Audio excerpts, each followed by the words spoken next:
होता है स्वयं से। ज़्यादातर जहाँ भी दूसरों की गलतियाँ होती हैं उसमें हम अपनी गलती नहीं निकालते, हमारी उंगली हमेशा दूसरों की ओर होती है। हम दूसरों की कमी ज़्यादा देखते हैं। आपसी संबंधों में, परिवारों में खासकर दूसरों का दोष देखने की हमारी आदत होती है। सिर्फ देखने की ही नहीं, वर्णन करने की भी आदत होती है। हम उसे समा भी नहीं सकते, ज़रूर हम उसे दूसरे को सुनाएंगे, अच्छा इसने कैसे किया, क्या किया, और उस बात को हम वैसे ही नहीं सुनाएंगे, उसको बढ़ा चढ़ा करके सुनाएंगे। उसमें हम अपने भाव भी मिक्स करते हैं। मानो सास ने बहू को कुछ कहा, बहू चुप रह गई, उसने सहन कर लिया, लेकिन पड़ोस की बहू उसकी सहेली है, जाकर के उसको सुना दिया, आपको पता नहीं मैं कितना सहन करती हूँ, मेरी सास मेरे साथ कैसा करती है, अगर कोई और दूसरी बहू होती तो कब की घर से अलग हो जाती। मानो ऐसी बातें की जा कर के बाहर। अब वो बहू अपनी सास को सुना देती है, और ये दोनों सास आपस में सहेली है, वो मिली उसने उसको सुनाया, तो वो देखती है उसको कि इसको मेरे घर की बात कैसे पता चली, समझ में आ गया कैसे पता चली। अब सास बहू के संबंध बनेंगे या बिगड़ेंगे? समा नहीं सकते। तो हम दूसरों की जो कमी देखते हैं, यदि हम देखते हैं और वर्णन भी करते हैं, यहाँ हमें स्वयं को परिवर्तन करने की ज़रूरत है। तब हमारे परिवर्तन से दूसरों को परिवर्तन की प्रेरणा मिलेगी। और परिवर्तन कैसे आएगा? परिवर्तन कैसे आएगा?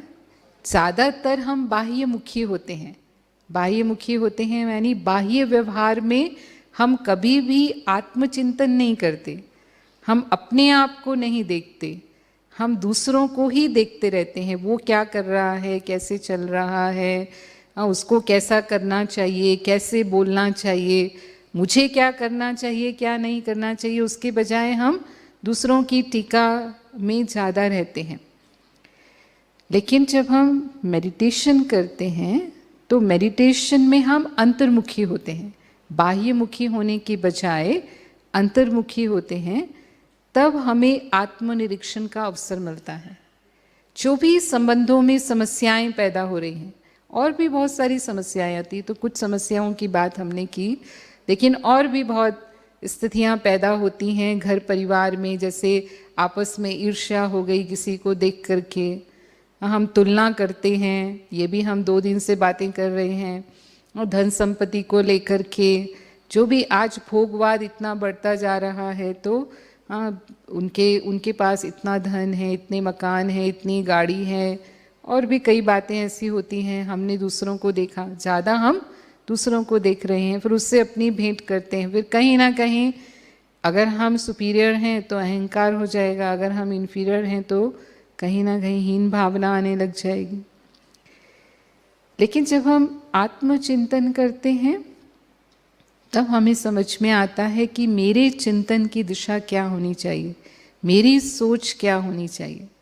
नहीं तो हम बहुत जल्दी नेगेटिव हो जाते हैं। जो भी परिस्थितियां पैदा होती हैं घर परिवार में, नेगेटिव सोचना आज के समय में बहुत सहज है, क्योंकि उसके लिए हमें कोई शक्ति नहीं लगानी पड़ती। आपका बच्चा घर से बाहर गया, रोज़ 6 बजे तक वो घर आ जाता है, 7 बजे के अंदर अंदर घर होता ही है वो।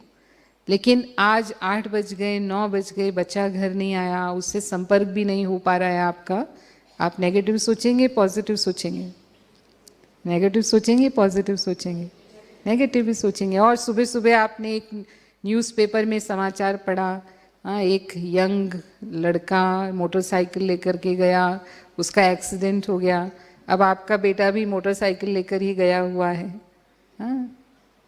कितनी अनिष्ट आशंकाएं मन में पैदा होनी शुरू हो जाती हैं। कहीं ये तो नहीं हो गया होगा, कहीं ये तो नहीं हो गया होगा। हॉस्पिटल भी पहुंचा चुके होते हैं। कई बार हम यहाँ तक भी सोचने लग जाते हैं कितना देरी से वो आता है, उसके अनुसार अगर वो नहीं रहेगा तो मेरा जीवन में का क्या होगा, यहाँ तक भी तो। और वो 99.9% कुछ नहीं होता है। वो बच्चा घर आता है, अब आप उसके साथ कैसा व्यवहार करेंगे? इतना नेगेटिव सोच के आपके मन में भय, चिंता, टेंशन हो चुका है, वो सारा प्रेशर कहाँ निकलने वाला है? कहते हैं वो दूसरे प्रेशर कुकर में तो सीटी होती है, वो सीटी बजती है तो हाँ, लेकिन इस प्रेशर कुकर की सीटी तो नहीं है, वो कहाँ निकलने वाली है? फिर वो बच्चे समझते हैं, हो सकता है कोई जेन्युइन कारण ही रहा होगा, बिना जेन्युइन कारण के तो वो लेट नहीं हुआ होगा, लेकिन हम सुनने के लिए बिल्कुल तैयार नहीं हैं। उसको क्या करना चाहिए वो हम बताना चाहते हैं। फिर वो बच्चे समझते हैं कि मेरे माँ बाप तो मुझे बिल्कुल भी समझ नहीं सकते हैं, और यहाँ से ही माता पिता और बच्चों की दूरी बढ़ने लग जाती है, कारण नेगेटिव सोचते हैं। तो ऐसे ही कई बार जो व्यवहार होता है, जैसे पति व्यसनी हो जाते हैं और फिर पत्नी के साथ कई बार घरेलू हिंसा होती है, उसकी वजह से शराब पीकर आते हैं। ये यूनाइटेड नेशंस का एक आंकड़ा है कि 33% महिलाएं पूरे विश्व के अंदर किसी न किसी स्तर पर घरेलू हिंसा का शिकार होती हैं। उन्हें शारीरिक या मानसिक रूप से प्रताड़ित किया जाता है, और वो तभी होता है जब व्यसन लेते हैं, शराब पीते हैं या ड्रग्स लेते हैं, तब उनका कंट्रोल समाप्त हो जाता है अपने ऊपर से। तो यदि ऐसा है, कई बार तो पत्नी को स्वयं ही जिम्मेवारी लेकर के अपना पूरा घर संभालना पड़ता है, बच्चों की भी जिम्मेवारी उसे संभालनी पड़ती है, क्योंकि पति का सारा धन जो है वो व्यसन में खर्च होने लग जाता है, और कई बार बच्चे भी उससे प्रभावित होते हैं, बच्चे भी पति से वो व्यसन लेना सीखने लग जाते हैं। एक बार ऐसे एक व्यक्ति के 2 बेटे थे, एक बड़ा बेटा था और छोटा बहुत छोटा था, और पति शराबी था, वो व्यक्ति शराबी था। तो लगभग हर दिन वो घर में शराब पीकर आता था, रात को देर से घर पहुंचता था। पत्नी उसके ऊपर नाराज़ होती थी, क्योंकि कभी भी पति शराब पीकर आएगा तो पत्नी तो खुश नहीं होगी, तो गुस्सा होती थी, तो वो गुस्से में उसको कई बार लगा देता था। बड़ा बेटा ये सारा दृश्य देखता था तो उसे नहीं पसंद आता था, उसे लगता था कि मेरे पिता ऐसा व्यवहार करते हैं मेरी माँ के साथ, तो उसको अपने पिता से भी नफरत हो गई, और वो जो शराब पीता था उससे भी उसे नफरत हुई, और उसने अपने जीवन में ये डिसाइड कर लिया कि मैं कभी भी ऐसी शराब नहीं पीऊँगा। लेकिन जो छोटा बेटा था वो बहुत छोटा था, तो वो कई बार पिता जब घर में पीते थे तो वो पी कर देखता था ये क्या चीज़ है जो मेरे पिताजी पीते हैं। अब उसको ये तो नहीं पता था कि ये कोई नशे वाली चीज़ है, और इसकी लत एक बार लग गई तो छूटने वाली नहीं है। तो वो पीता रहा उसको, और वो छोटा बेटा शराबी हो गया। अब ये बड़ा बेटा जो है वो पढ़ लिख कर के अच्छी पोस्ट पर पहुंचा और अच्छा कमाता था, वो पूरा घर संभाल लिया उसने, अपनी माँ को बिल्कुल निश्चिंत कर दिया। लेकिन छोटा बेटा शराब पीते पीते एकदम निकम्मा हो गया, और कोई उसको नौकरी नहीं मिली, कमाता नहीं था वो। तो एक ने उसको पूछा कि तुम दोनों एक ही परिवार के हो, लेकिन दोनों में इतना फ़र्क कैसे है? तो उसने कहा हम दोनों ने अपने पिता से सीखा है। मैंने अपने पिता से शराब से नफ़रत करना सीख लिया, और इसने पिता से शराब पीना सीख लिया। तो ये डिपेंड करता है कि किस दिशा में हम किसी परिस्थिति को लेते हैं। अगर हम उसको नेगेटिव लेते हैं तो जीवन की दिशा कुछ और होती है, और यदि हम उसको पॉजिटिव लेते हैं तो फिर जीवन की दिशा कुछ और होती है। तो जब हम आध्यात्मिकता का अभ्यास करते हैं तब हम जीवन की कई परिस्थितियों में ये समझ पाते हैं कि मुझे अपने जीवन में कौन सी दिशा लेनी है। बहुत सारी बातों को हमें कई बार स्वीकार करना पड़ता है, बहुत सारी बातों को हमें परिवर्तन करना पड़ता है, बहुत सारी बातों को हमें अवॉइड करना पड़ता है। तो ये समझना कहाँ मुझे स्वीकार करना है। मानो मेरे परिवार के जो साथी हैं वो मेरे अनुकूल नहीं हैं, उनका स्वभाव संस्कार मेरे से बिल्कुल अलग है, पर मुझे उनके साथ ही रहना है, उनके साथ ही मुझे काम करना है, तो मुझे स्वीकार करना होगा ये जो भी हैं जैसे हैं इनको समझ के मुझे अपना जीवन यापन करना है, तभी मैं भी सुखी रहूँगी और इनको भी मैं सुख दे सकूँगी। तो उनको स्वीकार कर लें, उनकी कमियों सहित हम स्वीकार करें। हम अच्छी तरह जानते हैं इनके अंदर ये कमियां हैं और ये विशेषताएं हैं। हर एक इंसान के अंदर गुण भी होते हैं और कमियां भी होती हैं। हमारे अंदर भी कुछ कमियां हैं और कुछ गुण भी हैं। तो जब हम अपनी कमियों को स्वीकार करते हैं तो दूसरों को भी हमें उनकी कमियों सहित स्वीकार करना है।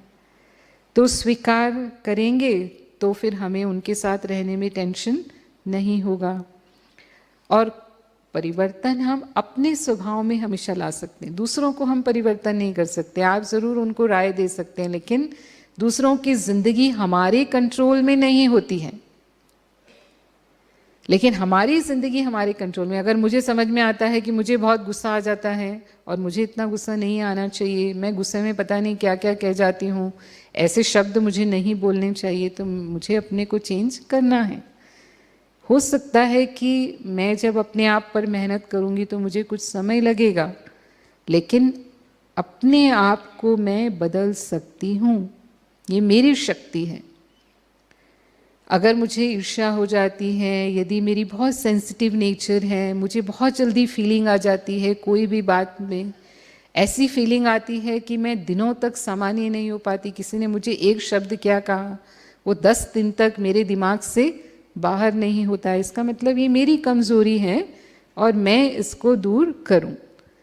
तो यहाँ स्पिरिचुअलिटी हमको मदद करती है हमारे व्यक्तित्व को मजबूत बनाने में, हमारे व्यक्तित्व को परिवर्तन करने में। तो वो चेंज मुझे अपने अंदर ले आना है। कुछ बातों को हम अवॉइड करते हैं। संसार की कई बातें, आज पूरी दुनिया एक ग्लोबल विलेज है। हम कमरे में बैठ कर के वो समाचार सुनते हैं, दुनिया के दूसरे कोने में क्या हो रहा है, उसका असर मेरे ऊपर आता है, मेरे घर का वातावरण उससे प्रभावित होता है। तो या तो हम उसे देखें ही नहीं, और यदि हम देख रहे हैं तो फिर साक्षी भाव से देखें, ताकि उसका प्रभाव मेरे ऊपर ना पड़े। या मेरे पड़ोस में कुछ ऐसा हो रहा है जिसके लिए मैं कुछ कर नहीं सकती। अब मानो कहीं आग लग जाती है, कहीं चोरी हो जाती है, कई ऐसी बातें होती हैं, अनहोनी हो जाती है जो कभी सपने में भी नहीं सोचा, ऐसी घटनाएं हो जाती हैं। कई बातें जो हमारे हाथ में हैं ही नहीं। तो या तो हम उसे अवॉइड करें, ध्यान नहीं दें हम उसके ऊपर, या फिर हम उसे स्वीकार करें। यहाँ पर कहीं ना कहीं कर्म की गति जब हम समझते हैं तो वो हमें मदद करती है कि जो भी परिणाम जीवन में सामने आते हैं उसका ज़रूर कोई कारण है, बिना कारण के कोई परिणाम नहीं होता है। आज जो भी आत्माएं हमारे संबंध में हैं, ज़रूर हमारा उनके साथ कोई लेन देन का कार्मिक अकाउंट है, इसीलिए हम एक दो के साथ हैं। तो वो एक अंडरस्टैंडिंग है, जब हमें वो समझ मिलती है तब हमारी सहन शक्ति बढ़ जाती है, हमारा धैर्य बढ़ जाता है, हमारी आपसी समझ बढ़ जाती है और एक दो के प्रति हम स्नेह सम्मान का व्यवहार करते हैं और इस तरह से अपने जीवन को सुखमय बना पाते हैं। तो मैं यहीं इस सेशन को समाप्त करती हूँ, समय भी हो चुका है। ओम शांति।